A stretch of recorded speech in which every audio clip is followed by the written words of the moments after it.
Mail खराब हो जाता है, कई बार उसमें अलगाव की स्थिति भी बन जाती है। नमस्कार, मैं हूं विशाल और आप देख रहे हैं रुद्र एस्ट्रो वास्तु। इसमें साइंटिफिक इन्फॉर्मेशन एस्ट्रोलॉजी की, वास्तु की बड़े सरल तरीके से समझाई जाती है। तो आज हम बात कर रहे हैं गुण मिलान या कुंडली मिलान क्या होना चाहिए आजकल के टाइम में। लोग क्या करते हैं कि गुण मिलान करते हैं, आजकल जाते हैं किसी अपना सॉफ्टवेयर वाले के पास, जाके 2 मिनट के अंदर अपने गुण निकलवा के आ जाते हैं।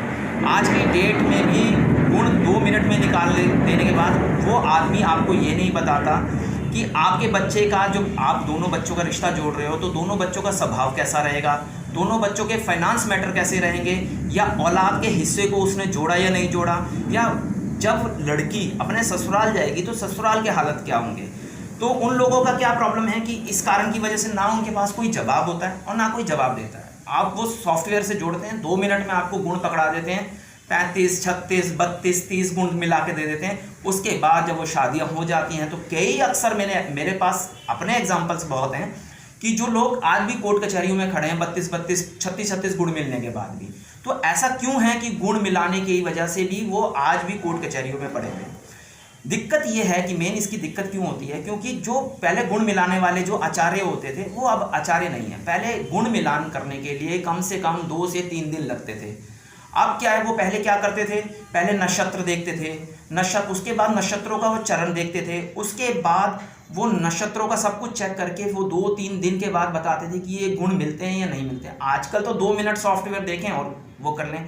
तो इसलिए आज की डेट में गुण मिलान की परंपरा बिल्कुल लुप्त हो चुकी है, आजकल कोई मिलाता ही नहीं है। अब बात आती है कि शादी कैसे करें फिर। तो आप कुंडली मिलान करके शादी करें।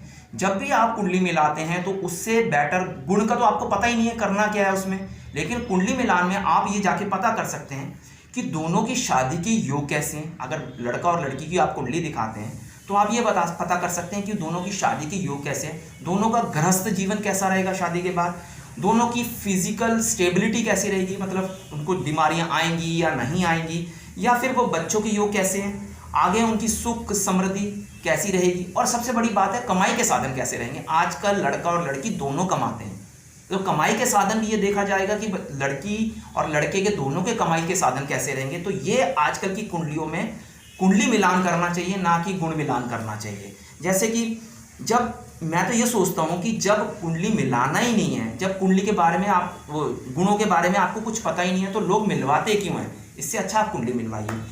अब बात दोबारा से मैं वही करता हूँ कि भाई जिन लोगों की कुंडली नहीं है, जन्म कुंडली नहीं है, वो कैसे मिलान करवाएंगे। तो उनके लिए क्या है कि जैसे लड़का है तो लड़के की अगर उनकी कुंडली नहीं है तो आप कैसे देखेंगे। तो आप अगर लड़के का देखना है तो उसके बाप, दादा, ताऊ, चाचा, ये सब देखिए कि उनके घर में कोई दिक्कतें तो नहीं है, फाइनेंस की कोई दिक्कत तो नहीं है, उनके घर में 2 शादियां तो नहीं हुई।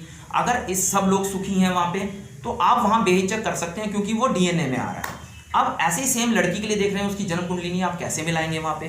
तो वहाँ देखिए उसकी बुआ की स्थिति कैसी है, उसकी मासी की स्थिति कैसी है। अगर वो अपने घर में सुख से हैं तो आप आंखें बंद करके वो रिश्ता कर लीजिए। अब बात करते हैं कि कुछ लोग आजकल क्या चल रहा है कि नाम बदल के भैया रिश्ता करो। ये इसमें कौन सी साइंस है, मुझे आज तक ये समझ नहीं आई कि नाम बदला और आपने कुंडलियाँ मिला दी। नाम बदलने से क्या कुंडलियाँ मिल जाती हैं?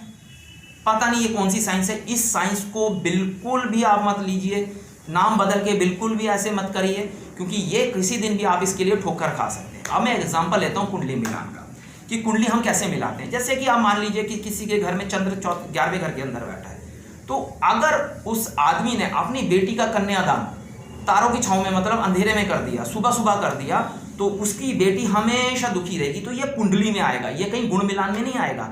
अब एक और एग्जाम्पल लेते हैं, जैसे सूर्य और शुक्र, मान लीजिए सूर्य शुक्र बैठा है किसी की कुंडली में इकट्ठा, तो उसकी शादी 22 से 25 वर्ष के बीच में अगर कर दी तो समझ लीजिए कि उसकी अलगाव की स्थिति आएगी। ये चीज़ें गुण में नहीं आएंगी, ये सिर्फ कुंडली मिलान में ही आएंगी कि भाई सूर्य शुक्र का कॉम्बिनेशन है और ये 22 से 25 के साल में अगर इसकी शादी कर दी तो ये दिक्कतें आएंगी। इसके बाद अब आ लेते हैं 8वें घर के राहु की बात करते हैं। जैसे किसी लड़की की कुंडली में मान लीजिए 8वें घर का राहु है।